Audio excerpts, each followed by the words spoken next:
নতুন চেয়ারম্যান দায়িত্বভার নিলেও এখনও বিতর্ক অব্যাহত পুরাতন মালদা পুরসভায়। চেয়ারম্যান কার্তিক ঘোষকে পদত্যাগ নিয়ে এবারে সরব হলেন পুরসভার শাসক দলের কাউন্সিলর বৈশিষ্ট্য ত্রিবেদী। যদিও দলীয় সিদ্ধান্ত অনুসারে সমস্ত পদক্ষেপ গ্রহণ করা হয়েছে বলে দাবি জেলা তৃণমূল নেতৃত্বের। উল্লেখ্য, পুরো চেয়ারম্যানের ইস্তফা দান নিয়ে এবারে জেলা নেতৃত্বের বিরুদ্ধে ক্ষোভ উগড়ে দিলেন পুরাতন মালদা পুরসভার এক কাউন্সিলর। গত লোকসভা নির্বাচনে জেলার পুরাতন মালদা পুরসভা এলাকায় ভালো ফল করতে পারেনি দল। সেই মতো দলীয় নির্দেশেই গত 25শে নভেম্বর পদত্যাগ করেন পুর চেয়ারম্যান কার্তিক ঘোষ। যদিও এই ঘটনাতে নিজের অসন্তোষ ব্যক্ত করলেন পুরাতন মালদা পৌরসভার 5 নম্বর ওয়ার্ডের কাউন্সিলর বৈশিষ্ট্য ত্রিবেদী। জেলা জুড়ে দলের সার্বিক ফলাফলে ভরাডুবি হয়েছে, সেক্ষেত্রে এই দায় জেলা সভাপতির ওপরেও বর্তায়। তবে এই পদত্যাগের টাকার রাজনীতি চলেছে বলে মন্তব্য করেছেন তিনি। অন্যদিকে পুরাতন মালদা পুরসভার বিদায়ী চেয়ারম্যান কার্তিক ঘোষ জানিয়েছেন, জেলার সভাপতির সই সম্বলিত নিজস্ব প্যাডেই পদত্যাগের নির্দেশ ছিল। যদিও তার রাজ্য নেতৃত্ব নাকি জেলা নেতৃত্বের নির্দেশে করা হয়েছে তা তার অজানা। তবে দলীয় নির্দেশ মেনেই পদত্যাগ করেন তিনি। যদিও এই চেয়ারম্যানের বদলে পুরাতন মালদায় শাসক দল বিশেষ সুবিধে করতে পারবে না বলে কটাক্ষ বিজেপি নেতৃত্বের।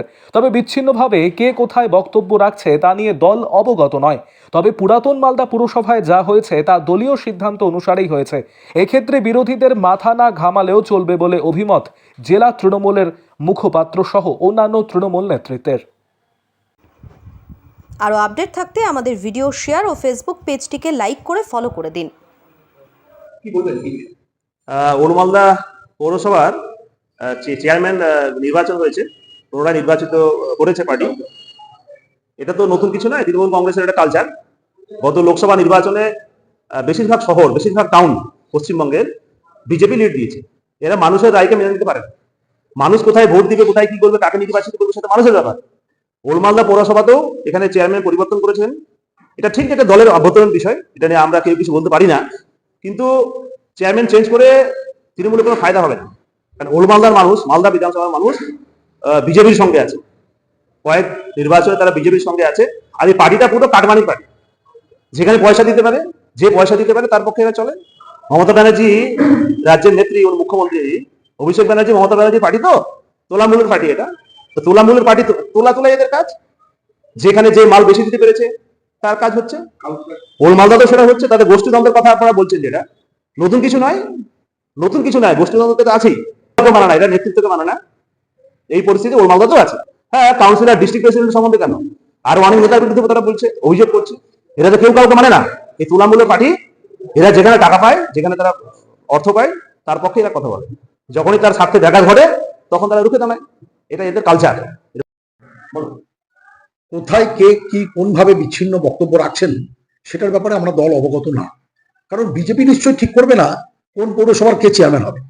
যে কার্তিক ঘোষ রেজিগনেশন জমা দিয়েছে দলের সিদ্ধান্ত অনুযায়ী, কার্তিক ঘোষও দলের অত্যন্ত শৃঙ্খলাপরায়ণ নেতা, সেই জন্যই দলের অনুশাসন মেনে তিনি রেজিগনেশন দিয়েছেন। আর কাকে চেয়ারম্যান করা হবে সেটা তো বিজেপি ঠিক করে না, রাস্তায় আলোচনা করে ঠিক হয় না। দলীয় সিদ্ধান্ত মোতাবেক বিভূতি ঘোষ চেয়ারম্যানের ওভারটেকিং করেছেন। এখানে বাইরের যারা বিজেপি হোক, কংগ্রেস হোক, সিপিএম হোক, যারা তামাক খাওয়ার চেষ্টা করছেন তাদেরকে বলবো এগুলোর ব্যাপারে তাদের মাথা না ঘামানোই ভালো। আমাদের দল, আমাদের কাউন্সিলর, আমরা বসে সবাই এক হয়ে যাব। এই বাইরের যারা মাতামাতি করতে চাইছে, কংগ্রেস, সিপিএম আর বিজেপি, তারা কিন্তু আঠি হিসাবে গড়াগড়ি খাবে। কাজেই আমাদের দলের ব্যাপারটা আমাদের উপরে ছেড়ে দেন। আপনাদের দলগুলো তো উঠে গেছে, সেই দিকে মাথা লাগান। এই ধরনের কোনো মন্তব্য করেছেন বলে আমরা শুনিনি। উনি এই ধরনের কোনো কথা বলে থাকেন, সে ব্যাপারে দল সিদ্ধান্ত নেবে। কিন্তু এই ধরনের কোনো কথা বলেছেন বলে আমাদের কাছে কিন্তু খবর নেই। সারা পশ্চিমবঙ্গ জুড়ে কোথায় কে কোন চেয়ারে বসবে, কে কোন পদে আসীন হবে, তার সমস্ত সিদ্ধান্ত দলীয়ভাবে রাজ্য নেতৃত্ব যেভাবে নির্দেশ পাঠায় জেলাকে, সেইভাবেই জেলা সেটাকে বাস্তবে রূপদান করে। এর বাইরে কিছু না। নোটতন্ত্র চলছে এখানে, নোটতন্ত্র মালদা জেলাতে। একজন বর্ডার মাফিয়া আর একজন জেলা প্রেসিডেন্ট, এরা মিলে খালি কামায়, খালি কামায়, খালি কামায়ের ধান্দা। রাজ্যে কোথায় বলবো জায়গাটা খুঁজে পাচ্ছি না আমরা। আর এরা যেখানে দেখো সেখানে টাকা ধান্দা, যেখানে দেখো সেখানে টাকার ধান্দা।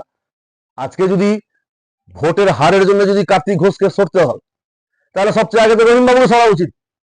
সবচেয়ে আগে তো রহিমবাবু, জেলাতে দুটা এমপি হেরেছে। সবচেয়ে আগে তো জেলা পরিষদ সভাধিপতিকে সরা উচিত। জেলা সভাপতির সভাধিপতি উনি, আগে তো উনাকে পদত্যাগ করানো উচিত। তুমি ছোট ছোট লোককে মানে ঝিকে মেরে বউকে ভয় দেখাচ্ছ। এই নির্বাচন কোন সামনে নির্বাচন বিধানসভা? হ্যাঁ, আমি জিজ্ঞাসা করেছি যে রহিম বাবু এখানে সইটা কার থাকবে? উনি বললেন যে আমার থাকবে। আমি তাহলে বুঝে গেলাম যে কি থাকবে। আমি তো 15 দিন আগেই স্টেটমেন্ট দিয়েছি যে এখানে টাকার খেলা চলছে। আমি তো 15 দিন আগেই বলেছি, জনগণ বলছে, আমি বলছি না, আপনারা করিলেন একদম। এতদিন ধরে দাম দর চলছিল, দামটা কম বেশ করতে করতে উঠানামা করতে করতে একটা ফিক্সড জায়গায় পৌঁছে ফেসলাটা হয়ে গেল। আর জায়গা নাই রাজ্যতে, কোথায় বলবো কোথায় বলার জায়গা নাই, খুঁজে পাচ্ছি না। সেটা বুঝবে, দল বুঝবে, কিন্তু আমাদের গায়ে লাগছে, ব্যথা লাগছে এই জন্য যে এই দলটাকে আমরা তৈরি করেছি। আমরা প্রথম থেকে সৃষ্টিদাতা আমরা এই দলের। তখন আমাদের গায়ে এই সমস্ত লোক, এই বিভূতি ঘোষ, এই কার্তিক ঘোষ, এরা আমাদের গায়ে থুতু ফেলেছে, আমাদেরকে ইট পাটকেল মেরেছে। আজকে গায়ে ব্যথা লাগছে ওই জন্যই যে চোখের সামনে তৃণমূল দলটার নৌকা, তৃণমূল দলের নৌকা ধীরে ধীরে ডুবতে বসেছে আমাদের মালদাতে। এই জন্য গায়ে লাগছে একদম। আর এত কথা বলাতে যদি দল বিরোধী মনে করতে পারে, আমি সত্যি কথা বলতে এক পা পিছু চলবো না।